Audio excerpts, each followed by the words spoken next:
Chapter का नाम है इस मैटर अराउंड अस प्योर।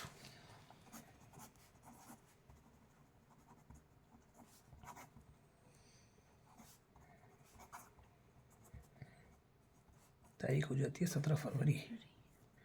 ठीक है, चलिए सबसे पहली बात है कि मिक्सचर क्या होता है। इससे पहले पढ़ लेते हैं, मिक्सचर से पहले प्योर सब्सटेंस क्या होता है।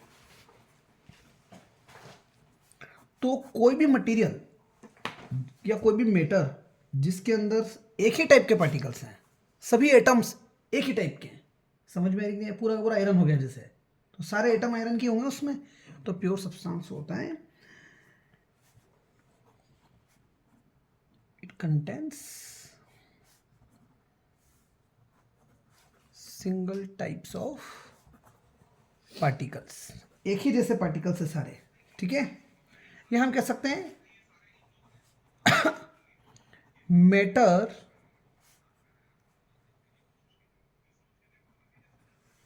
which contains single types of particles, इसे क्या कहा जाएगा? प्योर सब्सटेंस कहा जाएगा। फिर बात आती है मिक्सचर क्या होता है।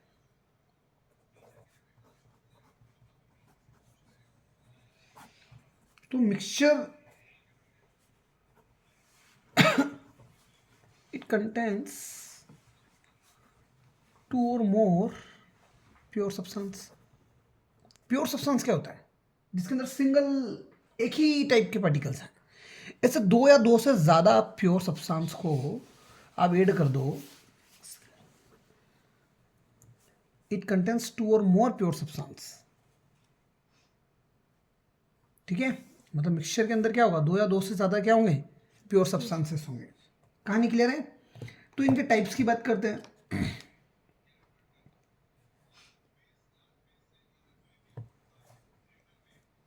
एग्जाम्पल की बात करोगे अगर यहाँ पर, तो शुगर, पूरी की पूरी शुगर में एक ही वैरायटी के पार्टिकल्स हैं, पूरी की पूरी शुगर में एक ही तरह के पार्टिकल्स हैं, तो प्योर सब्सटेंस हो गया। ठीक है, लेकिन शुगर में मैंने क्या मिक्स कर दिया? पूरी की पूरी शुगर प्योर टाइप का सब्सटेंस है, पूरा का पूरा वाटर भी प्योर सब्सटेंस है। क्यों?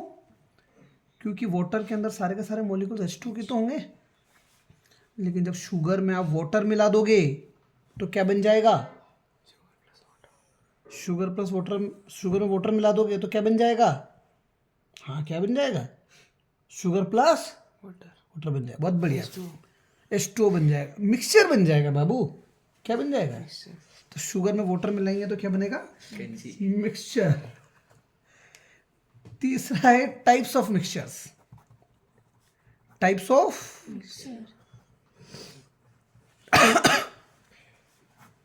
तो एक होता है होमोजीनियस मिक्सचर और एक होता है हेटेरोजीनियस मिक्सचर।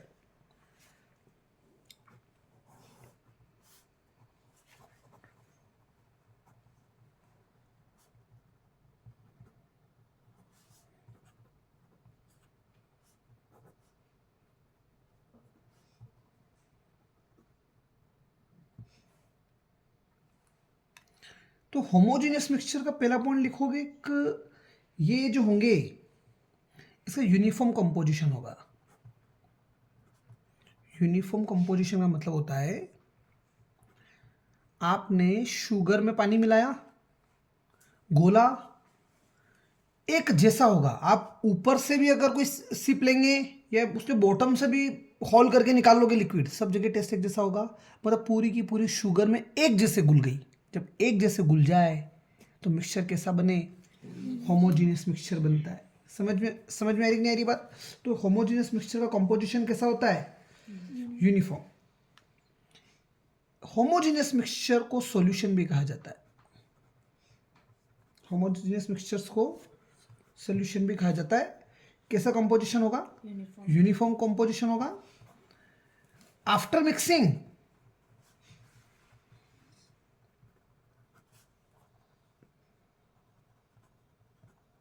कॉन्स्टिट्यूएंट पार्टिकल्स जो हैं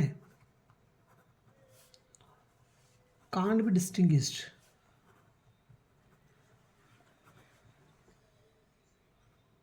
आपने एक बार मिक्स कर दिया दोनों को, शक्कर को पानी में, फिर आप देखकर बता सकते हो कि ये शक्कर का पार्टिकल है, ये पानी का पार्टिकल है। तो आप उनके कॉन्स्टिट्यूएंट पार्टिकल्स को डिस्टिंग्विश या देखकर नहीं बता सकते कि अलग अलग है। समझ में आ रही कि नहीं आ रही है बात?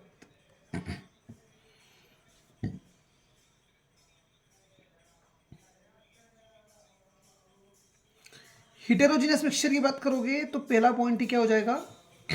Non uniform mixture. Non mixture एक जैसा नहीं होगा, यूनिफॉर्म नहीं होगा। जैसे यहाँ पर एग्जांपल ले रहे थे आप, शुगर प्लस वाटर या फिर सॉल्ट प्लस वाटर। यहाँ एग्जांपल आप क्या लोगे? Sand and sugar. आप देखकर बता पाओगे, आप देखकर ही बता दोगे कि इसमें सैंड और शुगर है। समझ में आ रही बात? तो सेकेंड पॉइंट क्या लिखोगे? आफ्टर मिक्सिंग constituent particles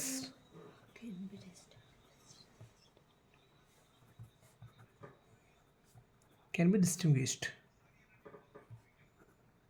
समझ में आ रही कि नहीं आ रही बात? एग्जाम्पल सैंड और शुगर, और नॉन यूनिफॉर्म है।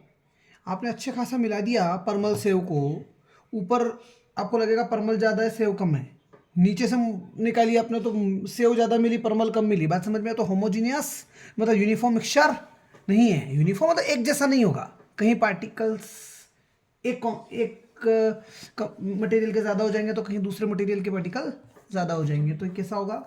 होमोजीनियस नहीं होगा। हेटेरोजीनियस मिक्सचर्स में यूनिफॉर्म मिक्सिंग नहीं होती है। फिर नोट करके एक पॉइंट देखते हैं, अलॉय क्या होते हैं। और यहाँ पर 10th का एक टॉपिक भी पढ़ा रहा हूँ, अगले साल पूछूंगा तो याद रहना चाहिए, क्योंकि शब्द आ गया है अलॉय।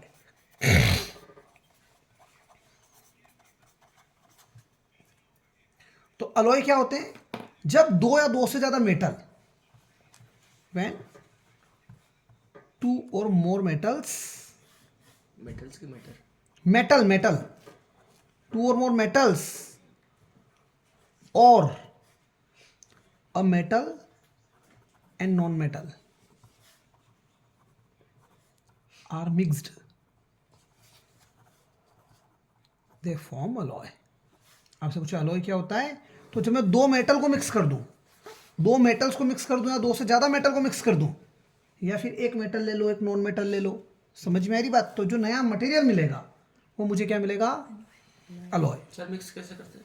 मिक्स पिघाल के करते हैं, अभी आ रहा है नेक्स्ट। तो इसकी एग्जाम्पल देखना, यहाँ से एक चीज़ बता, ये कहना चाहता है कि अलॉय जो है, जहाँ पर दो या दो से ज़्यादा मेटल या एक मेटल नॉन मेटल को मिक्स कर रहे हो, can't be separated into their component. तो होमोजीनियस मिक्सचर में एग्जाम्पल अलॉय भी हो जाएगा। मैं देखकर स्टील में आयरन होता है और कार्बन होता है। क्या होता है? आयरन और कार्बन। स्टील में लोहे में कार्बन मिला दिया जाता है। अब स्टील की ग्लास को आपने देखकर बता दोगे ये कार्बन का पार्टिकल है या आयरन का पार्टिकल है, मतलब वो कैसा मिक्सचर हो गया? जिसको देखकर बता पाए वो हिटेरोजीनियस, जिसको देखकर बता पाए वो हिटेरोजीनियस, जिसको देखकर बताएंगे, जैसे तेरे को देखकर मैं बता सकता हूं कि भविष्य अंधेरे में, तो हिटेरोजीनियस। निपल पड़ी पिक्चर पड़ गई। इसकी आदत होगी उल्टा बोलने की। अलॉय क्या था? एक मेटल या नॉन मेटल। तो मेटल प्लस मेटल या फिर मेटल प्लस नॉन मेटल। नहीं समझे आप मेरी बात? एग्जाम्पल अलॉय के, ब्रास में कॉपर प्लस जिंक होता है। ये क्या है? Cu मतलब कॉपर, 70% कॉपर है, और ये है जिंक, 30% जिंक है। तो ब्रास के मटेरियल जो आते हैं, पीतल, उसको देखकर बता सकते हैं अपन कॉपर ये रहा जिंक ये रहा? बता ही नहीं सकते अपन। तो 70% कॉपर 30% जिंक क्या बनाता है? ब्रास। ऐसे नेक्स्ट है ब्रॉन्ज। ठीक है, ये होता है कॉपर प्लस टीन का साइन होता है Sn। ठीक है, ऐसे है स्टील में आपको आयरन मिलता है, आयरन मतलब Fe, कार्बन मिलता है C, और क्या मिलेगा? इस बार क्वेश्चन है अलॉय पे, समझ में आ रही बात? पूछिएगा। आयरन, कार्बन और निकल। मैं इसीलिए प्रिडिक्ट नहीं कर रहा हूँ, मेरे को पता है तेरे फेशियल एक्सप्रेशन, मेरे पेपर नहीं बैठ रहे ना आजकल। निकल मतलब Na, और एक और क्या था, मैग्नेंस। तूने जो चीज़ सोचकर कोचिंग ज्वाइन की थी वो तो हुई नहीं।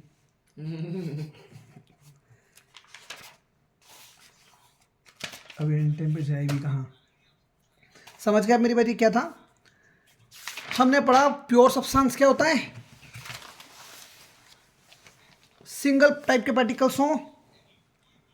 एग्जाम्पल शुगर, वाटर अलग अलग लिखना है, ठीक है, लेकिन शुगर में मैं वाटर जोड़ दूं या सॉल्ट में मैं वाटर जोड़ दूं तो मिक्सचर होगा, लेकिन कैसा, होमोजीनियस। क्योंकि मिक्स करने के बाद मैं डिफ्रेंशिएट करी, मैं देख के बता ही नहीं पा रहा हूँ कि शुगर कौन है, और एक नए कंपाउंड बन गया बिल्कुल।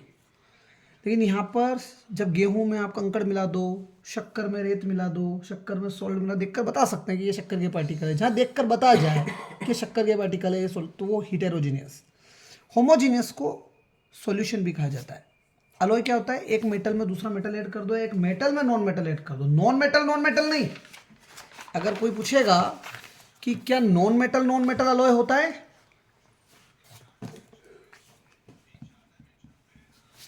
Non metal plus non metal, तो ये अलॉय नहीं बनाएगा। पल्ले पड़ गई पिक्चर। अलॉय मतलब होगा मेटल में मेटल मिला रहे हो या मेटल में नॉन मेटल मिला रहे हो। कहानी क्लियर है। नेक्स्ट है सोल्यूशन पढ़ रहे हैं अपन। क्या पढ़ रहे हैं, solution.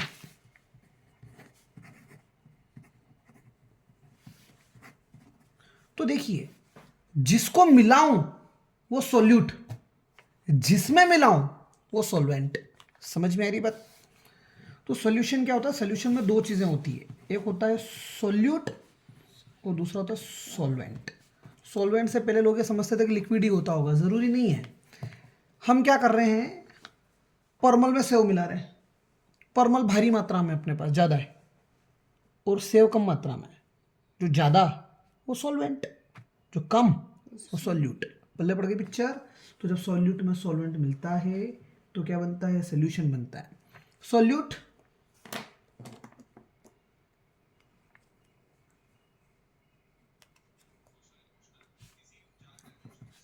It is the component of solution.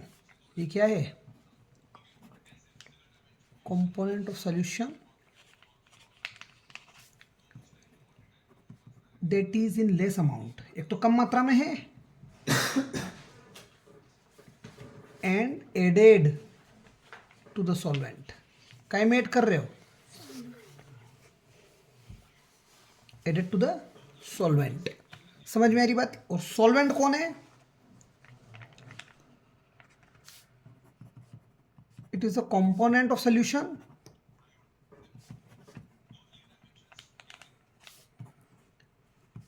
that is in more amount, ज्यादा मात्रा में जो होगा, and to whom या in which solute is added। समझ गए मेरी बात। पानी में आपने एक गिलास पानी में एक चम्मच शक्कर मिलाई तो सॉल्यूट कौन हो गया, हाँ कौन, पूरा सोल्यूशन ही सॉल्यूट हो गया ना। पानी है एक गिलास, एक चम्मच शक्कर मिला दी तो सॉल्यूट कौन, होमोजीनियस। बहुत बढ़िया है। जो कम मात्रा में होता है वो क्या होता है, क्या वो मुंह धो के नहीं आता क्या, ये शाम में नहीं पढ़ाऊंगा। हाँ वीडियो देख लूँगा। तभी तो सो रहा है सर सुबह सुबह मत मारो यार। जिसको में जो कम मात्रा में हो वो सोल्यूट, जो ज़्यादा मात्रा में हो वो सॉल्वेंट। एक पानी की गिलास है उसमें एक चम्मच शक्कर डाली, कौन सोल्यूट, जो कम मात्रा में हो सोल्यूट, जो ज़्यादा मात्रा में हो सॉल्वेंट। पानी में एक चम्मच शक्कर डाली, कौन सोल्यूट, तो ये शक्कर कम है ना, तो सोल्यूट कौन हुआ, अरे तो भाई तेरा तो आविष्कार हुआ है, समझ रहा है तू लॉन्च किया गया है। शक्कर जो हो गई, 1 चम्मच शक्कर ही है, कम है सॉल्यूट कहलाएगा, पानी ज्यादा था सॉल्वेंट कहलाएगा, घोल दे सोल्यूशन कहलाएगा। क्या नहीं बल्ले पड़ा। बढ़िया।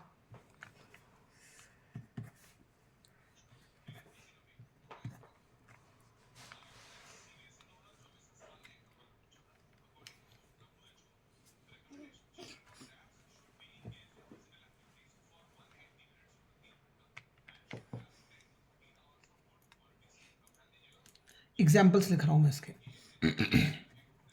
शुगर वाला तो देख ही लिया, शुगर को पानी में मिलाया तो शुगर सॉल्यूट हो गया, पानी सॉल्वेंट हो गया। एक एग्जांपल, कोल्ड ड्रिंक की बोतल खोलते हो तो गैस बाहर निकलती है, ठीक है, तो वहां पर लिक्विड ज़्यादा मात्रा में कि गैस ज़्यादा मात्रा में? लिक्विड ज़्यादा मात्रा में। तो आप देखो, जो एरिएटेड ड्रिंक्स होते हैं उनको बोलते हैं एरिएटेड ड्रिंक्स। एरिएटेड ड्रिंक्स का मतलब होता है कि लिक्विड के अंदर प्रेशर से गैस भर रखी है। तो एरिएटेड ड्रिंक्स जैसे सोडा वाटर हो गया या कोल्ड ड्रिंक्स हो गई, तो वहां पर आपने क्या किया, गैस को ऐड करवा दिया। गैस भी कौन सी? CO2 होती है, उसको ऐड करवा दिया आपने जो भी वो लिक्विड है। तो ये क्या हो जाएगा, लिक्विड ज़्यादा होता है तो सॉल्वेंट, गैस कम थी तो सॉल्यूट। पहले पड़ गया, आपसे अगर देते थे कि इनमें सॉल्यूट और सॉल्वेंट कौन है, तो कम मात्रा वाला सॉल्यूट, ज़्यादा मात्रा वाला सॉल्वेंट, ठीक है। एटमॉस्फेयर में जो एयर है, एयर में बहुत अलग अलग वैरायटी की गैसेस मिली हुई है। तो एयर में एयर ही मिली हुई है एक तरीके से, मतलब गैस में गैस। समझ में आ रही कि नहीं आ रही बात? 2 गैसेस हैं। अब ऑक्सीजन जो होती है एटमॉस्फेयर में वो कितना है, 21%, और नाइट्रोजन कितना है, 78%, और बची हुई दूसरे गैसेस है। तो 78 और 21 ही कितना हो गया, 99 हो गया। 1% दूसरे गैसेस हैं। इसमें सॉल्वेंट कौन है भैया? ये वाला ऑक्सीजन ये सॉल्वेंट है, और नीचे वाला सॉल्यूट। क्यों? अरे ऊपर वाला सॉल्यूट है, नीचे वाला सॉल्वेंट है। ठीक है, सॉल्यूशन समझ में आया। हम पढ़ रहे हैं next topic, properties of solution. ठीक है, तो नेक्स्ट टॉपिक है हमारा प्रॉपर्टीज ऑफ सॉल्यूशन।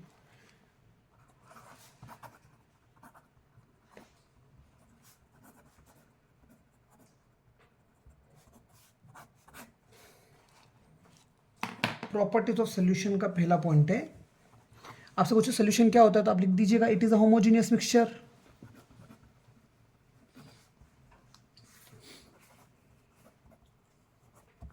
नहीं समझ में आई बात? सेकेंड पॉइंट, पार्टिकल्स के साइज। होमोजीनियस मिक्सचर या सॉल्यूशन में साइज ऑफ पार्टिकल्स क्या होगा? तो पार्टिकल्स की साइज होगी smaller than 1 nanometer, smaller than 1 nm। 1 nm का मतलब होता है 1 नैनोमीटर, और अगर इसको मैं मीटर में कन्वर्ट करूं तो 10 की पावर -9 मीटर। देखना 10 की पावर -9 है, मतलब डिनोमिनेटर में लाऊंगा तो 10 की पावर 9, 1 10 100 1000 10,000 लाख 10 लाख करोड़, 10 करोड़, 9 0 मतलब 10 करोड़ किसका, 1 मीटर का। इसको नीचे लाऊंगा तो डिनोमिनेटर में आ जाएगा ना, और डिनोमिनेटर में जो चीज होती है वो क्या करती है, डिवाइड करती है। -9 है तो डिवाइड में लेके आएंगे तो 10 की पावर 9 हो जाएगा, और ऊपर क्या बच गया, मीटर। मीटर मतलब 1 मीटर। 1 मीटर का 1 मीटर को कितने भागों में बांटोगे, 10 करोड़ भागों में, तो एक जो भाग आएगा वो सॉल्यूशन के पार्टिकल की साइज होती है। समझ रहे हो मेरी बात? ये 1 मीटर है, ठीक है। इसको अगर मैं इसमें बदलूं मीटर में, 1 मीटर है, सॉरी 1 मीटर को मैं mm में बदलूं, 1 मीटर में 1000 mm होते हैं। कितने? 1000 mm।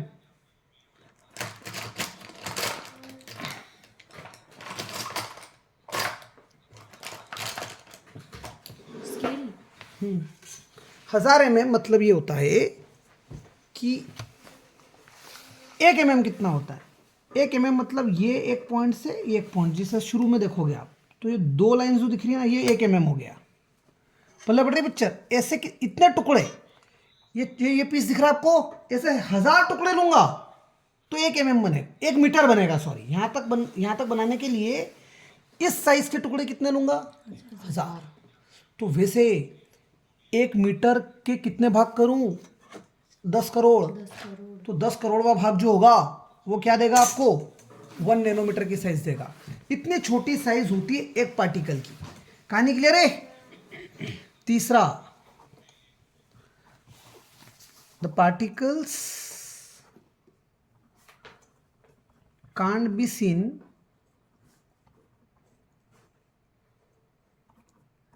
बाय नेक्ड आइज, मतलब हम आंखों से नहीं देख सकते, माइक्रोस्कोप वगैरह लगेगा ऐसे पार्टिकल्स को देखने के लिए। नेक्स्ट है, बड़ी प्यारी बात लिखी है, दे do not scatter beam of light passing through it, beam of light passing through it। सो एक सोल्यूशन है,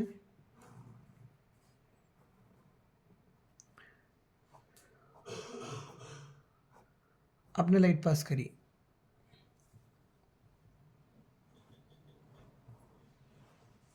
ठीक है, तो ये लाइट इसके अंदर से निकलेगी, अंदर कहीं पर भी नहीं दिखेगी, ये लाइट आपको बाहर दिखने लग जाएगी। फिर नहीं समझ में आ रही है बात, मतलब इसके जो पार्टिकल्स हैं उन्होंने लाइट को स्कैटर ही नहीं किया, बिखरा ही नहीं। स्कैटरिंग क्या होती है, झोपड़ियों में कहीं होल वोल दिखता है गाँव में, तो उससे लाइट अंदर आती हुई नजर आती है, उसके बीच में पार्टिकल्स ऐसे डस्ट पार्टिकल्स मूव करके नजर आते हैं, वो पार्टिकल डांस कर रहे हैं, तभी हमें वो लाइट अच्छे से विजिबल हो पा रही है। यहाँ पर पार्टिकल्स ने इसको स्कैटर ही नहीं किया, पार्टिकल इतने छोटे हैं, अगर ये पार्टिकल्स थोड़े बड़े होते तो इनके रैंडम मोशन की वजह से ये लाइट हमें दिखती। वो डस्ट के पार्टिकल जो हैं, लाइट जब आ रही है घर के अंदर, वो अगर इस साइज के हो जाते तो वो लाइट हमें दिखती ही नहीं, जैसे कि लेज़र में होता है, लेज़र में या तो लाइट यहाँ दिखेगी रेड या वॉल पर दिखेगी, बीच में कहीं दिख रही है क्या, मतलब बीच में जो पार्टिकल्स हैं एयर के, वो उसको स्कैटर ही नहीं कर पा रहे, तोड़ ही नहीं पा रहे। नहीं समझ में आ रही है बात। सो ये सोल्यूशन जो है, सोल्यूशन जो भी लाइट इससे हम पास करेंगे उसको स्कैटर नहीं करेगा, उसको बिखेरेगा ही नहीं, इसलिए यहाँ पर लाइट आपको दिखेगी नहीं, पार्टिकल उतना वो स्कैटर करने की चांसेस कम होते हैं। हाँ, करेगा ही नहीं। तो लाइट आपको जहाँ भेज रहे हो वहाँ दिखेगी, बाहर निकलती हुई नजर आ रही है, लेकिन बीच में तो दिखी ही नहीं।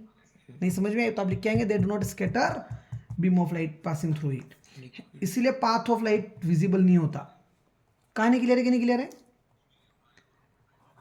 चाय और अंदर जो चाय पत्ती है, चाय बना ली फिर चाय छान रहे हैं, तो वो हिटेरोजिनियस मिक्सचर है, क्योंकि हम चाय को देखकर बता सकते हैं कि ये पत्ती का पार्टिकल है और ये चाय का पार्टिकल है। बात समझ में आ रही है।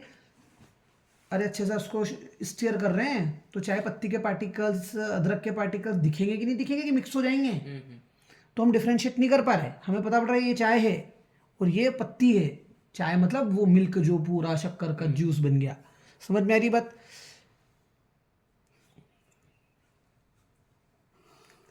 तो उस केस में क्या बोल रहा था, हाँ, चाय छन्नी से आपने क्या किया, चाय को फिल्टर किया तो दोनों को डिफरेंट वो कर दिया कि नहीं कर दिया।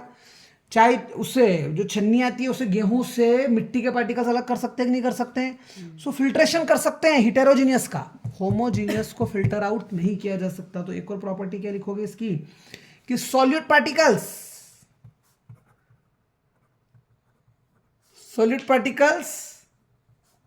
can't be separated from the mixture through filtration, through the process of filtration। मतलब फिल्टर करके शक्कर को पानी में घोल दिया आपने, अब फिल्टर करके आप शक्कर और पानी को अलग नहीं कर सकते। From the mixture through the process of filtration. Picture समझ में आई कि नहीं आई।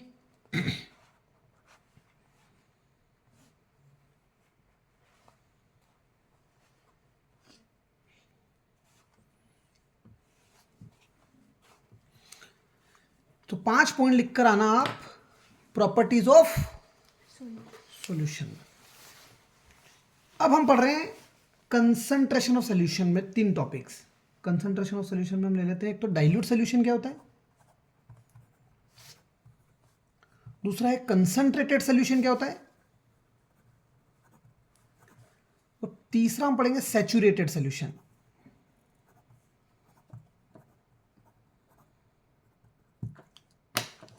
तो भाई सबसे पहली बात किसकी कर रहे हैं, डाइल्यूट सोल्यूशन की बात कर रहे हैं। सोल्यूशन में क्या था, सोल्यूट और सॉल्वेंट सोल्यूट की मात्रा कम हो, सॉल्वेंट ज्यादा हो। मतलब भैया आपने ले लिया एक तगारा भर के पानी, उसमें 2 चम्मच शक्कर, तो डाइल्यूट सिरप बनेगा कि कंसंट्रेटेड सिरप बनेगा।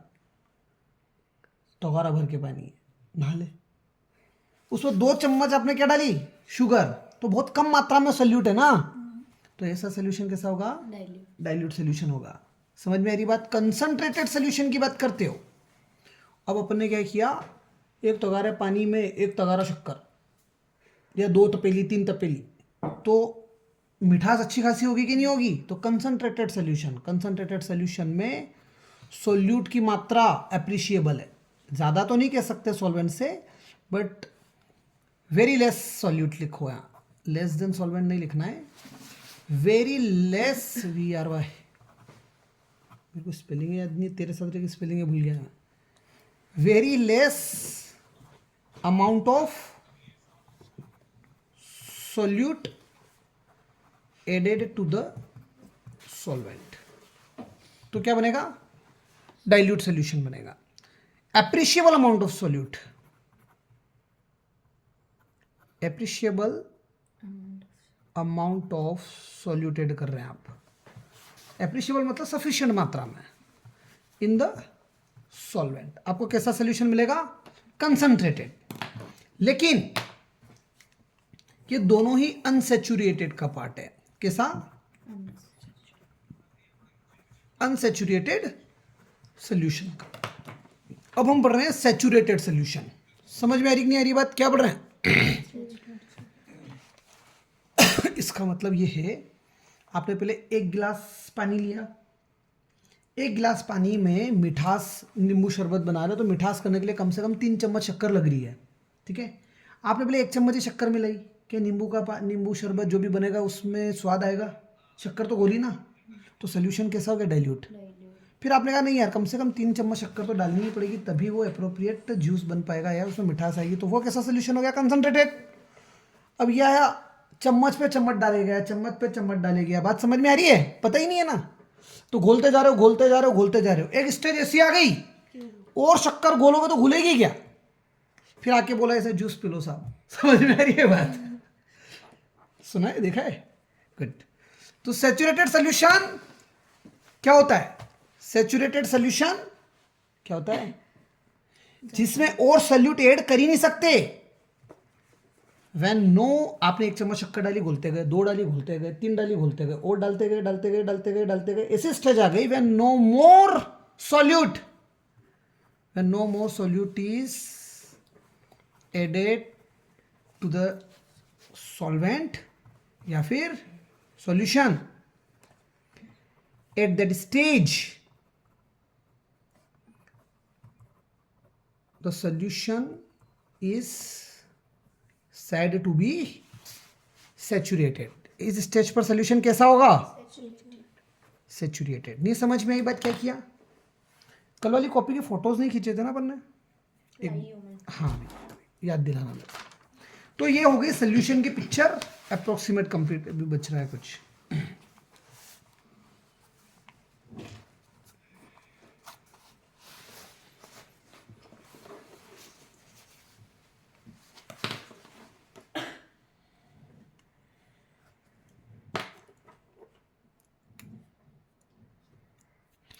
तो नेक्स्ट टॉपिक है सॉल्युबिलिटी, क्या होती है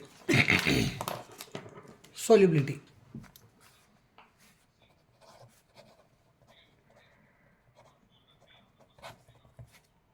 अब भैया आपने 1 चम्मच शक्कर डाली थी पहले, फिर 2 डाली, फिर 3 डाली, फिर डालते गए, डालते गए, डालते गए, स्टेज ऐसी आ गई कि वो सैचुरेटेड स्टेज पर आ गया, मतलब उसमें मैक्सिमम सोल्यूट घुल चुका है। तो मैक्सिमम सोल्यूट कितना घुलेगा, तो आप लिखेंगे the amount of solute present in the saturated solution। Saturated solution में कितना सोल्यूट प्रेजेंट है at a given temperature is called its solubility.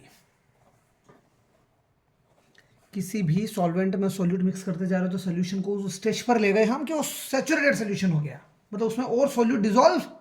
तो आपने कितना सोल्यूट डिसॉल्व कर चुके हैं वो क्या कहलाएगा, वही सोल्यूट का अमाउंट क्या कहलाएगा, सॉल्युबिलिटी. समझ गए.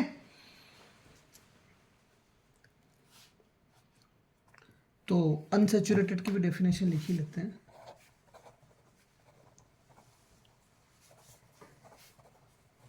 अनसैचुरेटेड सोल्यूशन में जो सोल्यूट है, the amount of solute present in the solution is below saturated level, is below saturated level से कम होगा, then said to be unsaturated solution. समझ में आ गई बात.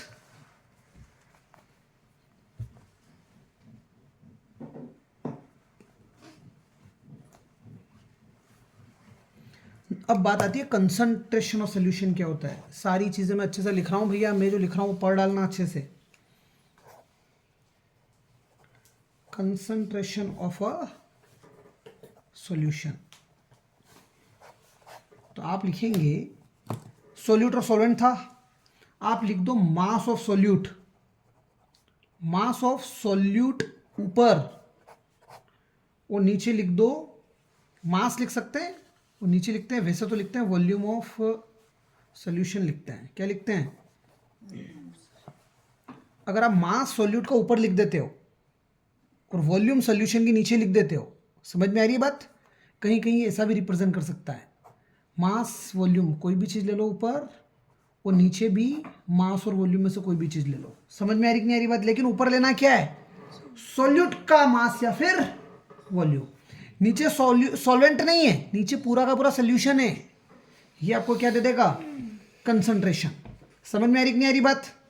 तो बहुत सारे तरीके हैं जिससे अपन पता कर सकते हैं कंसंट्रेशन. तो पहला अपन लिखेंगे मास में किसका ले रहा हूं, सोल्यूट का, अपॉन में मास किसका, सॉल्यूशन का,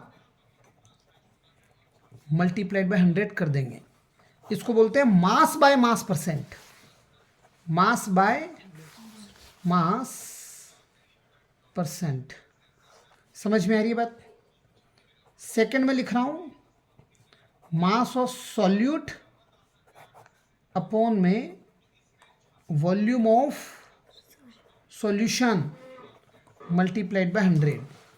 तो ये होता है mass by volume percent. Mass by volume percent of a solution. समझ में आ रही कि नहीं आ रही बात. तीसरा है वॉल्यूम ऑफ सॉल्यूट अपॉन में volume of solution multiplied by 100. 100 से मल्टीप्लाई करते हैं तो परसेंट में बदल जाता है. वॉल्यूम बाय वॉल्यूम परसेंट क्या लिखेंगे अपन, वॉल्यूम बाय, इसको जाना है आज, volume by volume percent of a solution. बात समझ में आ रही है.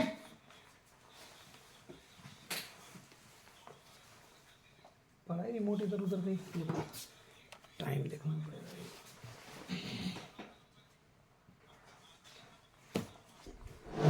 चलिए न्यूमेरिकल देखें फिर एक.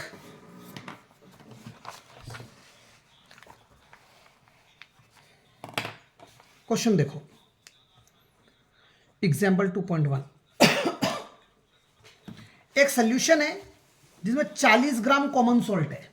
समझ में आ रही कि नहीं आ रही बात. सॉल्ट कितना है, कॉमन सॉल्ट. तो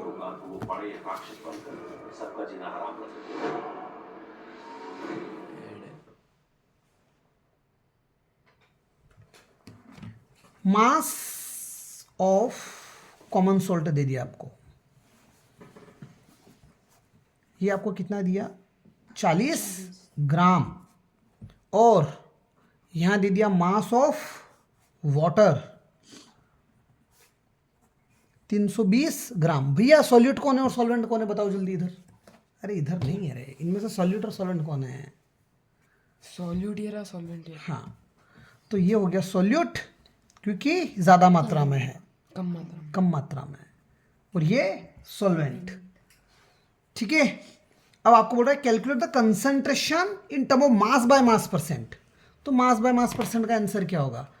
मास सॉल्यूट का ऊपर,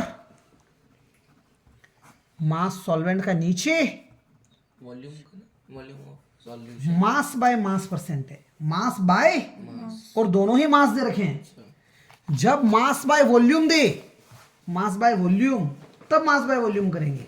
एक है मास बाय मास, एक है मास बाय वॉल्यूम, और एक है वॉल्यूम बाय वॉल्यूम। जहां दोनों की वॉल्यूम दे रखी है, जहां एक की मास है दूसरे की वॉल्यूम है, जहां दोनों मास है, मल्टीप्लाई में 200। तो मास ऑफ सॉल्यूट 40, 320 मल्टीप्लाई में 100, 1 0 से 1 0, 4 10 जा 40, 4 8 जा 32। ठीक है, 100 बाय 8, 100 बाय 8 4 से काटूंगा तो 4 2 जा 8, 4 25 बार में 100, 2 से 25 कटेगा तो 12.5%। समझ में आ रही कि नहीं आ रही बात? मैंने गलती कर दी, मैंने 320, हाँ सही तो लिया 320। ये कैलकुलेशन में गलती कर रहा है ये यहाँ तो, अच्छा हाँ सॉरी गलती हो गई ना, क्वेश्चन ही गलत हो गया। क्या लिख रहा था? मास ऑफ सॉल्यूट अपॉन में मास सॉल्वेंट का लिख दिया मैंने, गलती करी। मास किसका लिखना है? सॉल्यूशन का। मास ऑफ सॉल्यूशन तो बोलता ना, बोला था क्या? मैंने गलती की, सॉरी। तो सॉल्यूट, सॉल्यूट मतलब तो 40, दोनों को ऐड करेंगे तो सॉल्यूशन आएगा। तो सॉल्यूशन कितना आएगा? Mass of solution, mass of solution आएगा 40 प्लस 320, तो 320 प्लस 40 मल्टीप्लाई में 100 इक्वल टू में बचेगा 40 अपॉन में 360 मल्टीप्लाई में 100, 1 0 से 1 0 कैंसल, 4 10 जा 40, 4 9 जा 36, क्या बचा? 100 अपॉन में 9, इसको आप डिवाइड करेंगे तो 9 1 जा 9, 9 1 11.1%। ठीक है, तो सॉल्यूशन की पिक्चर कंप्लीट हो गई। अब बात आती है सस्पेंशन क्या होता है।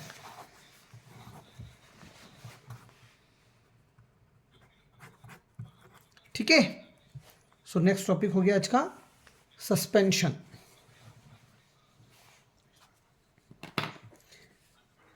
सस्पेंशन, पहली बात तो अभी होमोजीनियस पढ़ रहे थे, सोल्यूशन ही होमोजीनियस होता है। सस्पेंशन का मतलब समझा दूं मैं देसी भाषा में, आपने पानी लिया, उसमें रेत मिला दी, अच्छा खासा उसको स्टीयर किया, थोड़ी देर में देखा रेत नीचे जम गई। समझ में आ रही ना? रेत नीचे सेटल डाउन हो गया, ऐसा मिक्सचर क्या कहलाएगा? सस्पेंशन। सो ये नॉन होमोजीनियस मिक्सचर है। क्या है?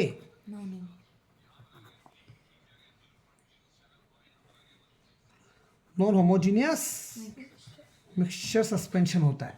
क्लियर है? या फिर हिटेरोजीनियस भी कह सकते हैं। नॉन होमोजीनियस मतलब heterogeneous.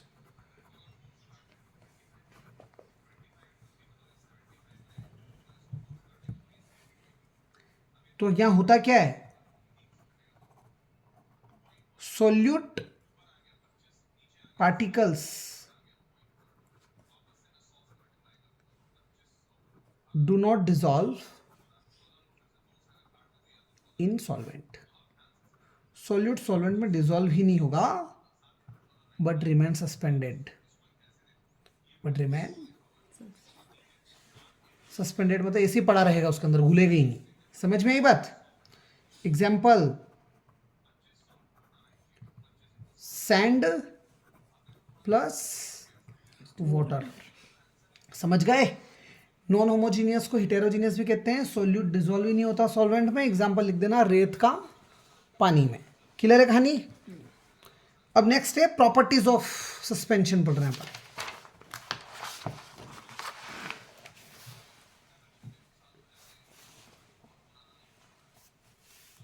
Properties of suspension.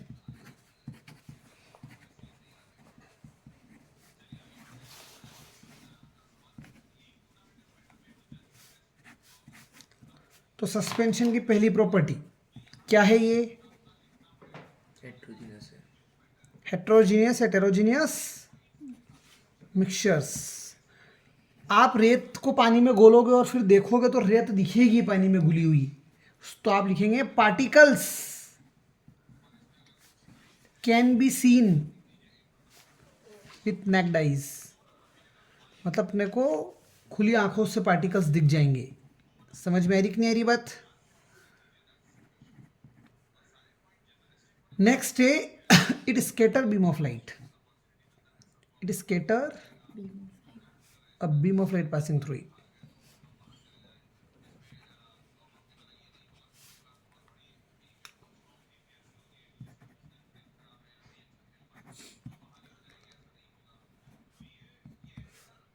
It scatter a beam of light passing through it का मतलब होता है कि ये सोल्यूशन है, सॉरी ये क्या है? सस्पेंशन है। रेत के पार्टिकल्स, अपन अच्छा खासा स्टीयर किया तो हमें रेत के पार्टिकल दिख गए अंदर। अब हमने इधर से लाइट डाली, समझ रहे हैं? तो आपको इसके अंदर से भी लाइट जाते हुए नजर आएगी। इसको, इसी को कहा जाता है स्केटर होना। क्लियर है कहानी? इसी को कहा जाता है स्केटर होना। क्लियर है कहानी? चौथा है, जब इसको थोड़ी देर पड़ा रखेंगे ना तो सारे पार्टिकल्स क्या होंगे? नीचे जम जाएंगे। तो आप लिखेंगे the solute particles settle down will get settle down when suspension is left undisturbed। कुछ देर के लिए उसको अनडिस्टर्ब छोड़ दो तो सस्पेंशन पार्टिकल क्या होंगे? नीचे जम जाएंगे। और पांचवा पॉइंट है they can be separate out, they can be separated from the mixture by the process of filtration। Filtration की प्रोसेस से सेपरेट कर सकते हैं। सो देखो हाइलाइट्स क्या हैं? हेटेरोजीनियस हैं, सीन कर सकते हैं नकेड आई से, ठीक है? स्कैटर करेगा लाइट को, पार्टिकल्स क्या होंगे?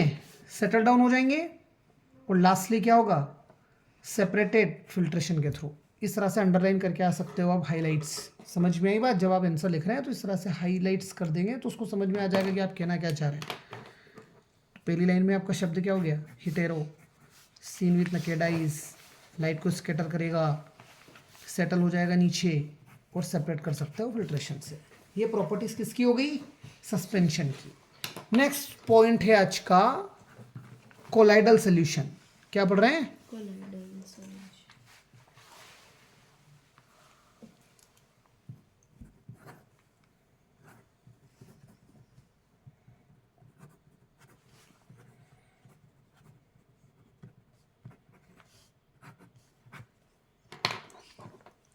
कोलाइडल सोल्यूशन का पहला पॉइंट,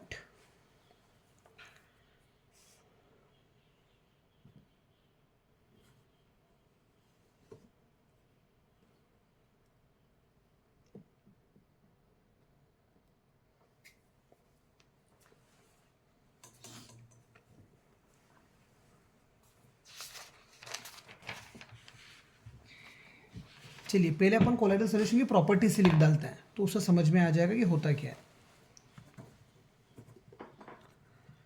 पहली बात तो ये हेटेरोजीनियस ही है, ठीक है? जैसे कि दूध हो गया, अब दूध के अंदर भी कॉन्स्टिट्यूएंट पार्टिकल्स होंगे। सर दूध से तो घी निकल रहा है, तो दूध में घी के पार्टिकल्स भी होंगे, ये होंगे कि नहीं होंगे? मतलब उसके अंदर ऑयल है, घी क्या होता है? टाइप का ऑयल ही है। लेकिन जब दूध को देखा तो ऑयल और दूध के दूसरे पार्टिकल्स को देखकर बता पाए? अलग अलग नहीं बता पाए। होमोजीनियस जैसे दिख रहा है वो, लेकिन है कैसा? हेट्रोजीनियस। समझ में? ब्लड, ब्लड के अंदर रेड ब्लड सेल भी है, वाइट ब्लड, अलग अलग टाइप के सेल्स हैं, देखकर थोड़ी बता पा रहे हैं। तो दिखने में तो ब्लड कैसा दिखेगा? होमोजीनियस, पर है कैसा? हेट्रोजीनियस। समझ में आ रही कि नहीं आ रही बात? Particles can't be seen with naked eyes.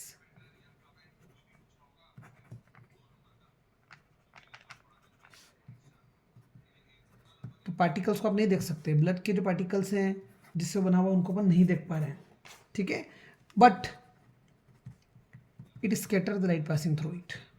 It scatter the light, वो लाइट को जिस तरह से स्कैटर कर रहा है, लाइट बिखरी हुई दिख रही है अंदर, वैसे ये भी लाइट को स्कैटर करेगा। It scatter the light passing through it.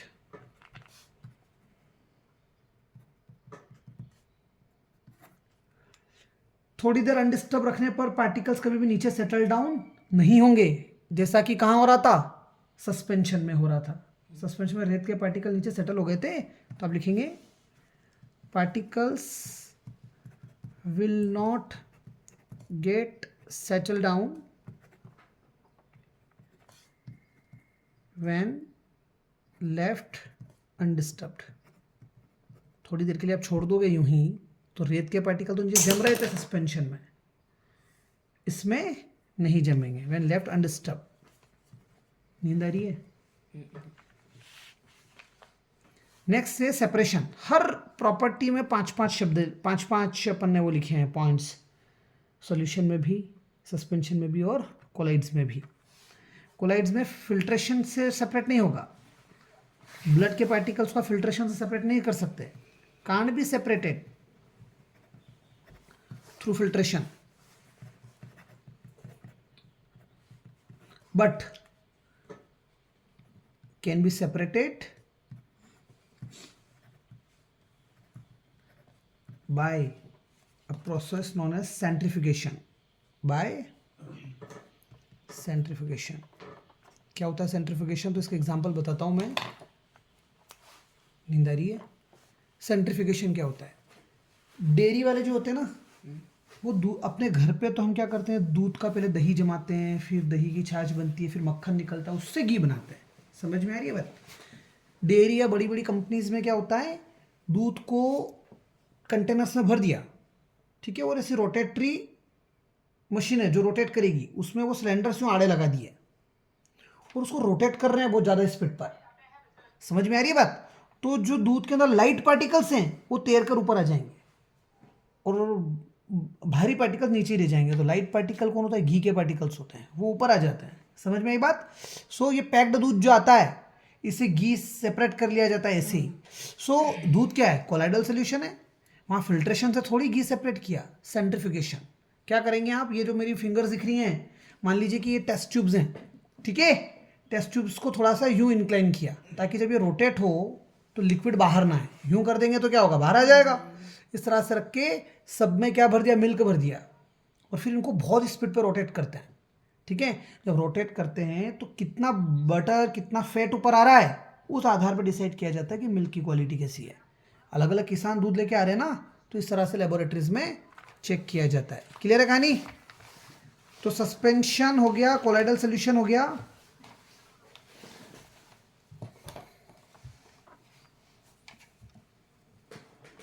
अब अभी अपन सोल्यूट और सोलेंट पढ़ रहे थे। कहां पर? सोल्यूट और सोलेंट कहां पढ़ा? पीछे वाले पीछे।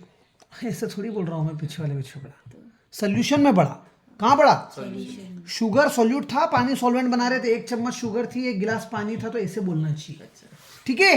तो सोल्यूशन में भी 2 लोग मिल रहे थे कि नहीं मिल रहे थे? ऐसे कोलाइड में भी कम से कम 2 लोग मिलते हैं। सो जो जिसमें मिला रहे हो वो तो डिस्पर्जन, वो क्या कहलाएगा? Dispersing medium. और जिसको मिला रहे वो कहलाएगा डिस्पर्सिंग फेज। समझ में आई बात? सो दो चीजें हैं। कोलाइड्स की बात हो रही है, अभी अपने यहां प्रॉपर्टीज पढ़ी, इसी में लिख लेते हैं आगे। कंपोनेंट्स क्या होंगे कोलाइड्स के? जिसको मिला रहे हो वो तो कहलाएगा डिस्पर्स्ड फेज, और जिसमें मिला रहे हो वो कहलाएगा डिस्पर्सिंग मीडियम। जैसे वहां पर क्या था?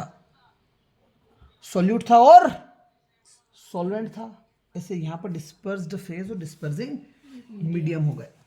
कहानी क्लियर है कि नहीं क्लियर है? समझ में आ गई बात?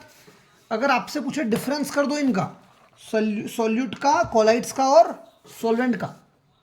तो हम लिख रहे हैं difference between solution, colloids and suspension.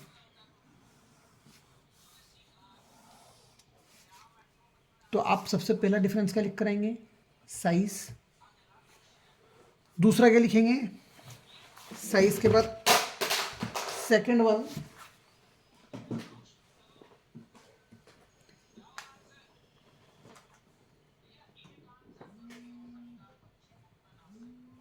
Second क्या होगा?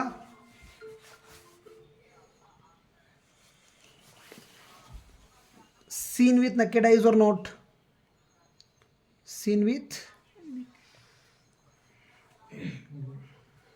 थर्ड क्या होगा?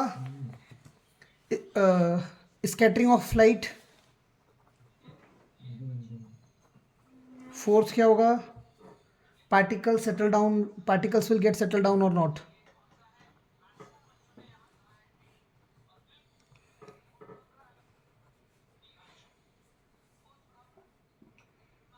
और लास्ट होगा सेपरेशन मेथड। लास्ट क्या होगा? Separation method. तो आप क्या लिखोगे? सॉल्यूशन की साइज क्या थी? Less than 1 nanometer, can be seen easily between solution and suspension. इनकी साइज क्या होगी? सॉल्यूशन की साइज से बड़ी और सस्पेंशन की साइज से छोटी। सीन विद नकेड आइज तो नो, नो, यस। बात समझ में आ रही है? स्कैटरिंग, ये स्कैटर नहीं करता, बट ये दोनों स्कैटर करते हैं। नहीं समझ में आई बात?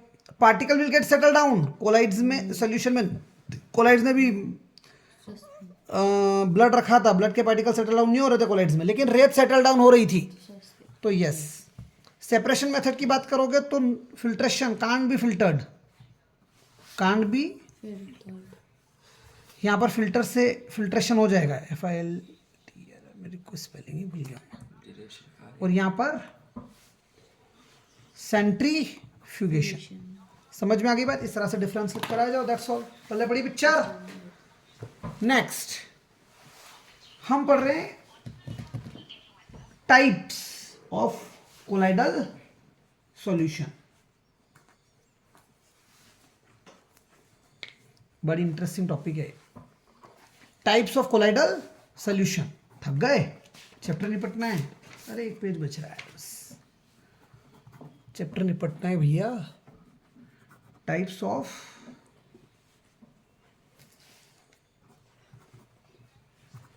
Colloidal solution. तो क्या क्या टाइप्स होते हैं? जिसको मिला रहे हो वो क्या कहला रहा था? Dispersed phase. जिसको मिला रहे हो वो क्या कहला रहा था? Dispersed phase.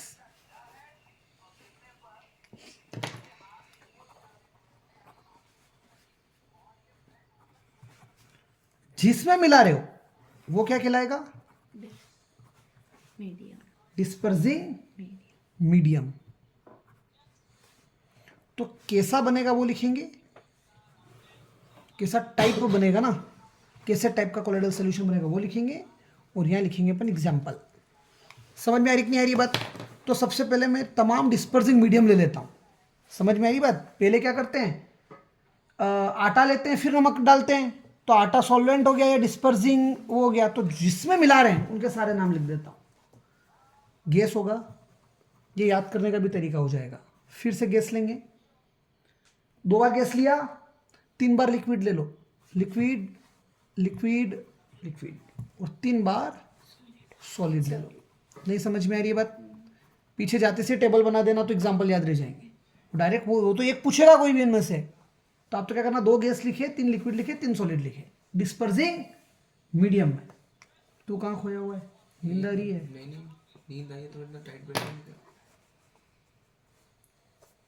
उजान। Dispersed phase. डिस्पर्स फेज में कैसे लिखेंगे?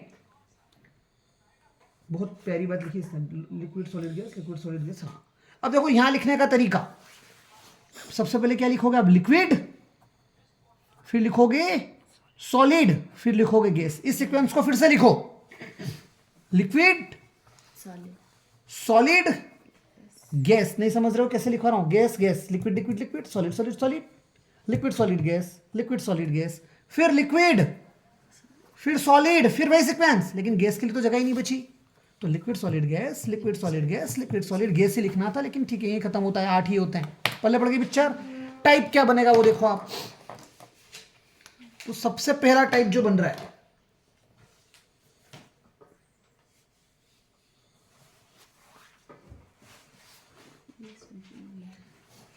मैं आपको नाम लिखना सिखा रहा हूं यहां पे कैसे लिखना है। पहला दूसरा सेम रहेगा, सुनना मेरी बात, फिर लिखेंगे चौथा। ABCD में जो आते हैं ना उस फॉर्मेट में लिखा रहा हूं मैं आपको। ए फॉर शब्द जिसमें सबसे पहला वर्ड क्या हो गया, L आ रहा है, जैसे S आ रहा है, G आ रहा है, तो यहां कैसे लिखेंगे? पहला लेटर ABCD में पहले आता है तो पहले लिखना है उसको। तो सबसे पहले आ रहा है एरोसोल, क्या आ रहा है? ये पहले आता है ना ABCD में, तो एरोसोल लिख दिया। सेकंड वाला भी एरोसोल ही है तो सेकंड भी पहले लिख दिया। अब ABCD में A के बाद आता है E, इसमें E आ रहा है तो मैं लिख रहा हूं इमल्शन। नहीं समझ में आई बात? इमल्शन कौन से नंबर पे लिखा? चौथे पे, तीसरा छोड़ दिया है। समझ में आ रही कि नहीं आ रही बात? चौथे के बाद E के बाद आता है F, तो मैं लिख रहा हूं यहां फॉर्म। क्या लिख रहा हूं? एक छोड़कर फिर लिख देना फॉर्म 2 बार। शुरू के 2 एरोसोल, शुरू के 2, चौथा इमल्शन, तीसरा और छठा फॉर्म। बच गया क्या? 5वां 7वां और 8वां। तो 5वें 7वें और 8वें के लिए पहले लिखोगे आप छठा वाला। F के बाद आता है G, ABCD में तो जेल, ठीक है। जेल के बाद क्या बचेगा? 5वां वाला हो जाएगा सॉलिड, 5वां वाला हो जाएगा सॉल, और लास्ट वाला हो जाएगा सॉलिड सोल। नहीं याद करने का कंसेप्ट समझ में आया? देखो आपको 2 एरोसोल दिख रहे हैं, 2 फॉर्म दिख रहे हैं और 2 सोल दिख रहे हैं, जिसमें से एक सॉलिड सोल है। समझ में आ रही बात? सिर्फ एक ही है जो डिस्टर्ब कर रहा था। 2 2 4 2 6 हो गए? नहीं, 2 गलत है। एक तो 2 एरोसोल, 2 फॉर्म और 2 सोल, एक इमल्शन है और एक जेल है।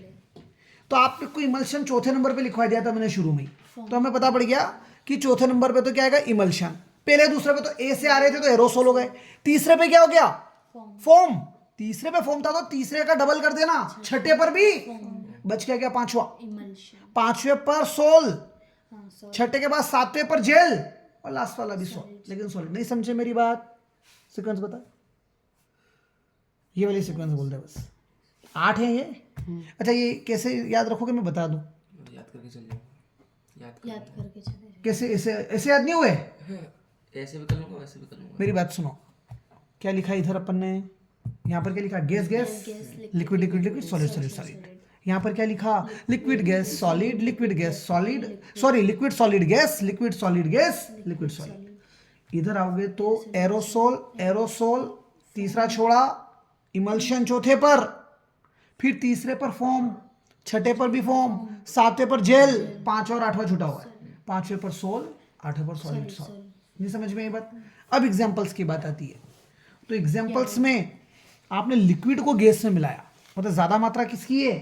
गैस की है। उसमें पानी के पार्टिकल्स होंगे तो फॉग, धुंध पड़ती है ना, धुंध में हवा ज्यादा होती है, लिक्विड कम होता है। समझ गए?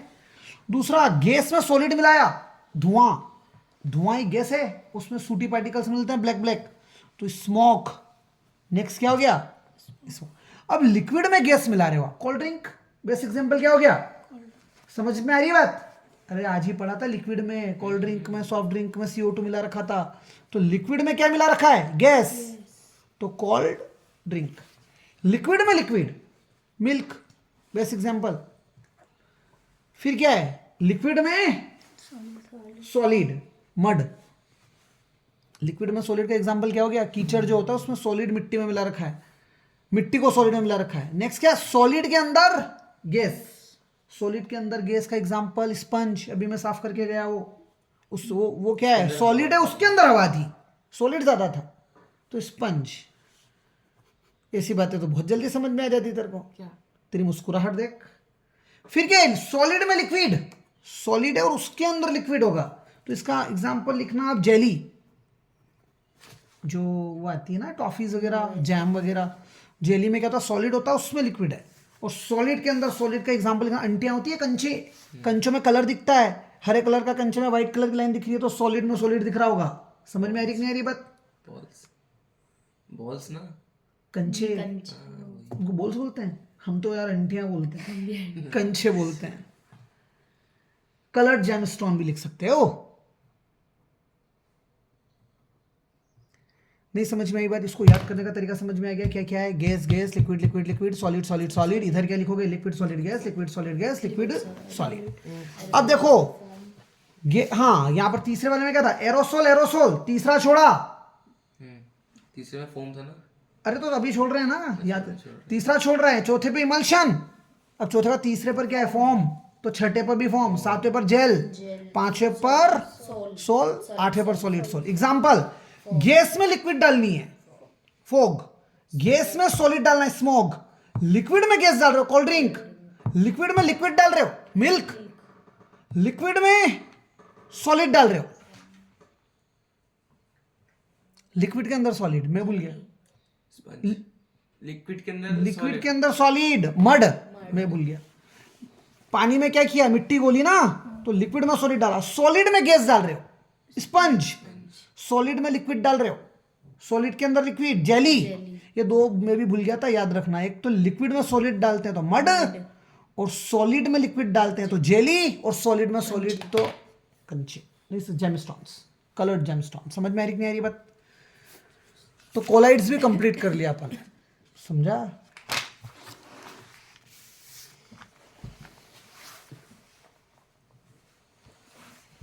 फिजिकल केमिकल चेंजेस बाद में पढ़ते हैं, पहले पढ़ रहे हैं अपन टाइप्स ऑफ प्योर सब्सटेंसेस। ज्यादा तो नहीं हो रहा है, खींच लें, चैप्टर कंप्लीट करना है।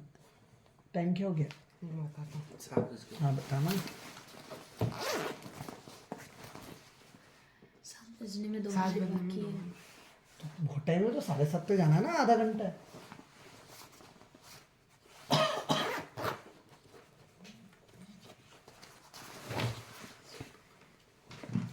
चलो, दिल्ली में रुको। तो नेक्स्ट टॉपिक क्या है? 15th, types of pure substance. ज्यादा हो रहा है नहीं। भैया, बहुत अच्छे लेवल पे ले लिया। अब मैं चैप्टर को डबल पढ़ाने का टाइम नहीं है मेरे पास। Types of pure substance, types of pure substances की बात कर रहे हैं। तो एक तो होगा एलिमेंट और दूसरे होंगे कंपाउंड्स। पहला क्या हो जाएगा? एलिमेंट्स, और दूसरा क्या हो जाएगा? कंपाउंड्स। समझ में आ रही नहीं आ रही बात? तो हम बात कर रहे हैं एलिमेंट्स का। क्या होते हैं एलिमेंट्स? किस व्यक्ति ने एलिमेंट शब्द दिया? तो व्यक्ति का नाम है रॉबर्ट बॉयल। 1661 की बात है, ठीक है। एलिमेंट्स होते क्या हैं? अगर आपसे डेफिनेशन पूछे तो आप लिखेंगे कि they are basic form of matter, ऐसा matter that can't be broken, that can't be broken down into simpler substance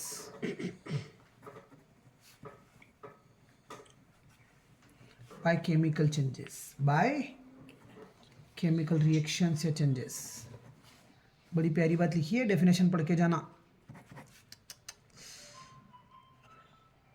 अगर मैं आयरन है, आयरन को फिजिकली तोड़ता जाऊं, फिजिकली, तो इतना तोड़ सकते हैं कि उसके एटॉमिक लेवल पर जा सकते हैं, डिफरेंट एटम में उसको सेपरेट कर सकते हैं। समझ में आ रही है? पर केमिकली आयरन का मैं कोई नया, आयरन को केमिकली तोड़कर कोई नया प्रोडक्ट उसमें से नहीं निकाल सकता कि नहीं आयरन से, आयरन के अंदर से मैंने निकाल दिया। वाटर को तोड़ोगे आप, वाटर एलिमेंट नहीं है, वाटर कंपाउंड है। क्योंकि जब वाटर को तोड़ोगे तो वाटर क्या होता है? H2O। एग्जाम्पल लिखना है इसका, ठीक है। इसके एग्जाम्पल में क्या लिखोगे? आयरन। इस एग्जाम्पल में H2O लिखा, वाटर। आप वाटर तोड़ोगे तो हाइड्रोजन और ऑक्सीजन अलग अलग हो जाएंगे कि नहीं हो जाएंगे? तो जिसको केमिकल रिएक्शन करवा के तोड़े तो सिंपलर सब्सटेंस मिल जाए, वो कंपाउंड। जिसको केमिकल रिएक्शन करवा कर तोड़ें तो वो सिंपल सब्सटेंस में ना टूटे, एलिमेंट। पल्ले पढ़ रही है पिक्चर, तो आप लिखेंगे एलिमेंट्स वो मैटर के फॉर्म हैं जिनको can't be broken down into simple substance by chemical reaction. समझ में आ रही बात? एग्जांपल में क्या लिखोगे? आयरन। अभी मैं कंपाउंड लिख नहीं रहा हूँ, कंपाउंड पढ़ेंगे तो लिखेंगे, बट यहाँ बता देता हूँ कंपाउंड वो होते हैं विच कांट की जगह क्या कर दोगे, ये भी मैटर ही है कंपाउंड भी, but can be broken down into simpler substance by chemical reaction. जैसे वाटर को तोड़ दिया सिंपलर सब्सटेंस में, कौन सिंपलर सब्सटेंस बन गए? हाइड्रोजन और ऑक्सीजन। समझ में आ रही कि नहीं आ रही है बात? एलिमेंट्स 3 तरह के होते हैं। एलिमेंट्स के हम क्या पढ़ रहे हैं? Types of elements. एक होता है मेटल, एक होते हैं मेटल्स, दूसरे होते हैं मेटलॉइड्स। पहले नॉन मेटल लिख लेते हैं, नॉन मेटल्स। तीसरे होते हैं मेटलॉइड्स। तो सुनो, मेटल्स की बात कर रहे हैं, नॉन मेटल्स की बात कर रहे हैं, मेटलॉइड। मेटल कौन होता है? मेटल की देशी भाषा, सोडियम ले लिया मैंने, सोडियम का एटॉमिक नंबर 11 होता है। Hydrogen, helium, lithium, beryllium, boron, carbon, nitrogen, oxygen, fluorine, neon के बाद सोडियम पढ़ा चुका हूँ। 11वें नंबर पर आते हैं तो एटॉमिक नंबर कितना हो गया? 12 हो गया, 11 ही होगा। इलेक्ट्रॉनिक कॉन्फ़िगरेशन क्या होता है? The process of filling of वाह यार, तो बिल्कुल मेरे को पढ़ा दे जैसा हो गया। द प्रोसेस ऑफ फिलिंग, क्या अंग्रेजी में क्या है? the process of filling of electrons, कहाँ? nucleus. In the shell. तो पहले में 2, फिर 8, कितना बचा? 1। ये 1 इलेक्ट्रॉन निकालना है यहाँ से, ये आसानी से निकल जाएगा। तो जो इलेक्ट्रॉन दे दे, जो इलेक्ट्रॉन को लॉस्ट करे, वो क्या कहलाए? मेटल्स। अब क्लोरीन का एग्जांपल ले लेते हैं। 17 था, 2 8 7 होता है। यहाँ 8 बनाने के लिए 1 इलेक्ट्रॉन क्या करता है? लेता है। जो इलेक्ट्रॉन लेते हैं वो नॉन मेटल्स, और ऐसे एलिमेंट्स जिनकी प्रॉपर्टी मेटल और नॉन मेटल के बीच में है वो क्या कहलाएंगे? मेटलॉइड्स। मेटलॉइड्स मेटल जैसे भी बिहेव करते हैं, नॉन मेटल जैसे भी बिहेव करते हैं। गैलियम, जर्मेनियम, बहुत सारे एग्जांपल्स हैं इसके, 4-5। कहाँ निकले रहे कि निकले रहे? तो एलिमेंट्स कौन होते हैं जिनको सिंपल सब्सटेंस में केमिकल रिएक्शन के द्वारा ब्रेक नहीं किया जाए, या it can't be broken down. Example में आयरन, सोडियम, क्लोरीन लिख सकते हैं। कितने तरह के एलिमेंट्स होते हैं? कितने तरह के एलिमेंट्स होते हैं? एलिमेंट्स बहुत प्रकार के होते हैं। बहुत प्रकार के होते हैं। जैसे 4-5 तो एग्जांपल आपने बताया नहीं अभी, वो बस बोला है। एलिमेंट्स के टाइप्स पूछ रहा हूँ मैं। एलिमेंट्स के हाँ, तो मेरे को तेरी 2 टाइप्स के होते हैं। 2 टाइप्स करते हैं। गुड। जैसे मम्मी एंड डैडी। तो बहुत प्रकार के होते हैं। मेरे बहुत सारा के मित्र हैं। 3 तरह के। टेस्ट दे दूंगा मैं कल। गुड, ये और अच्छा था। तो गाय के ऐसे में पापा मम्मी का ऐसे लिख के आ रहा है, मित्र का ऐसे लिख के आ रहा है। समझ रहा है? सॉरी, मेरे को तेरी हो गई। 3 तरह के एलिमेंट्स। नींद नहीं खुल रही तेरी। Metal, non metal, metalloids. जो इलेक्ट्रॉन दे मेटल, जो इलेक्ट्रॉन ले नॉन मेटल, जो दोनों के बीच का मेटल्स। हम पढ़ रहे हैं प्रॉपर्टीज। तो मेटलॉइड्स का वो तो क्या? नहीं, याद हो गया। हाँ बोलो। Metalloids definition in between. आप लिखा metalloids are the elements whose property lies between metal and non-metal.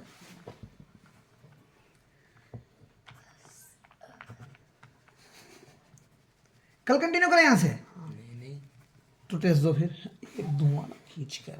अभी तो अभी ये टेस्ट का हूँ आज का, हाँ पता है, नहीं याद करके। या तो फिर शाम को आके, तो आप शाम को आके भी नहीं दे रहे हो तो अभी देना पड़ेगा। सर अभी दे देंगे। अभी स्कूल नहीं जाना ना आपको, तो आपको नहीं जाना, हमें तो जाना है। ठीक है। अब अपन पढ़ रहे हैं एलिमेंट्स में ही क्या, मेटल की प्रॉपर्टीज। क्या पढ़ रहे हैं? तो मैं मेटल और नॉन मेटल की प्रॉपर्टी एक साथ ही पढ़ा देता हूँ आपको। 16th पॉइंट ले लेते हैं, properties of metals and non metals.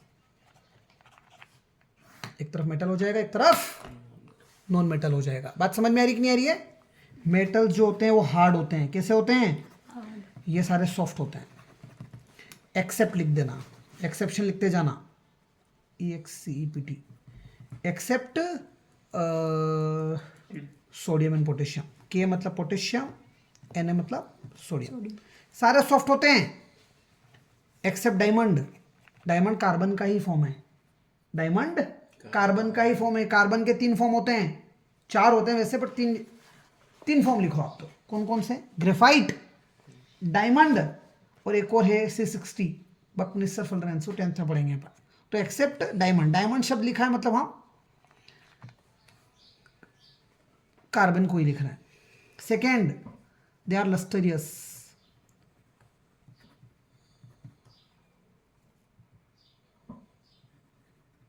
लस्टरियस मतलब क्या हुआ?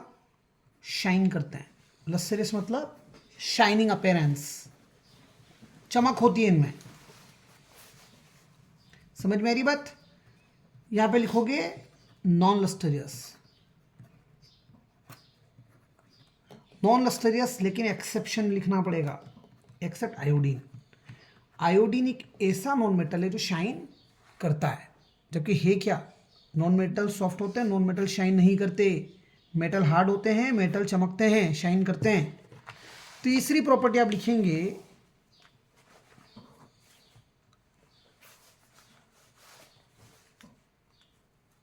दे conduct heat and electricity, they conduct heat and, यहां लिखेंगे दे डू नॉट कंडक्ट, ये हीट और इलेक्ट्रिसिटी जो कंडक्ट नहीं करते, do not conduct heat and electricity except graphite. जो होता है ग्रेफाइट कहाँ पाया जाता है, देखा है कभी? पेंसिल की नुक्की में। वाह नुक्की। तो पेंसिल की जो नॉब होती है उसमें जो ग्रेफाइट होता है, और वो इलेक्ट्रिसिटी को कंडक्ट करवाता है। अगर दोनों तरफ से पेंसिल छिलते हैं और इधर वायर कनेक्ट करते हैं तो इधर करंट आएगा, तो ग्रेफाइट इलेक्ट्रिसिटी कनेक्ट। जबकि ग्रेफाइट क्या है? कार्बन की फॉर्म है, और कार्बन नॉन मेटल है, और नॉन मेटल इलेक्ट्रिसिटी और हीट कंडक्ट नहीं करवाते हैं, बट ग्रेफाइट एक ऐसा है exception. Next they are ductile, they are ductile and malleable. Ductile का मतलब होता है कि वायर बना सकते हो इनके, मेलिएबल का मतलब होता है कि शीट बना सकते हैं इनकी। समझ में आ रही बात? But they are brittle, they are मतलब आप वायर और शीट बनाने जाओगे तो टूट जाएगा। ब्रिटल मतलब न तो डक्टाइल है ना ही मेलिएबल है, ना तो वायर बना सकते हैं ना ही शीट बना सकते हैं, वो टूट जाएगा। समझ में आ रही कि नहीं आ रही बात? तो इसमें गोल्ड आ सकता है? किसमें? इसमें गोल्ड आएगा, शाइनिंग अपीयरेंस में गोल्ड आएगा, वायर बनते हैं गोल्ड, मतलब गोल्ड सबसे ज्यादा डक्टाइल है। 1 ग्राम गोल्ड से 2 किलोमीटर लंबा वायर बनाया जा सकता है। सिल्वर के वायर बनते हैं, सिल्वर बेस्ट कंडक्टर इलेक्ट्रिसिटी का, सब 10वीं में पढ़ेंगे अभी अपन। नेक्स्ट दे आर सोनोरस, 10वीं में पढ़ेंगे, अगर 9वीं नहीं पास तो नहीं। क्या बात है। दे आर सोनोरस, सोनोरस मतलब साउंड प्रोड्यूस करते हैं। एस से सोनोरस, एस से sound. They are non sonorous, ये साउंड प्रोड्यूस, लोहे को लोहे से टकराएंगे तो आवाज आएगी। They are non sonorous. समझ में आ रही नहीं आ रही बात?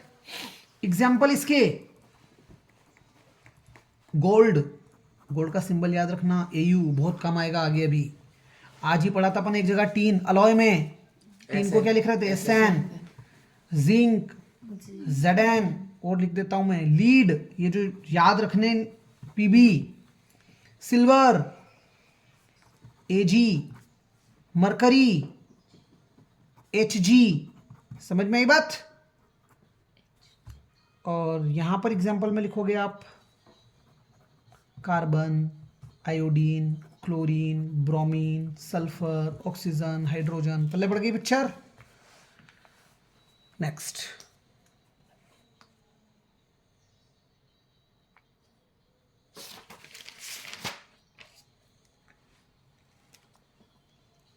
एक टॉपिक और बचता है, कल ही देखेंगे आप, ठीक है। अपन कंपाउंड बचता है और फिजिकल और केमिकल, मतलब 10 मिनट का लेक्चर हो रहा है इसमें। बाकी मेन पार्ट मैंने पूरा ही खत्म कर दिया इस चैप्टर का। क्लियर है कहानी? कल चालू कर रहे हैं अपन एटम एंड मॉलिक्यूल्स, सीक्वेंस में चलते जाएंगे। आज तारीख कितनी हो गई? 17। हाँ तो ठीक है, कुछ छूट रहा होगा तो ले लेंगे। 22 को पेपर है, 24 को। बहुत हाँ, आपने नहीं पढ़ा ग्रेविटेशन? आपने पढ़ा अभी कल परसों में? अभी 2-4 दिन में पढ़ा है क्या? ये पूछ रहा हूँ मैं। उसमें तो आपने मोशन और फोर्स ग्रेविटेशन का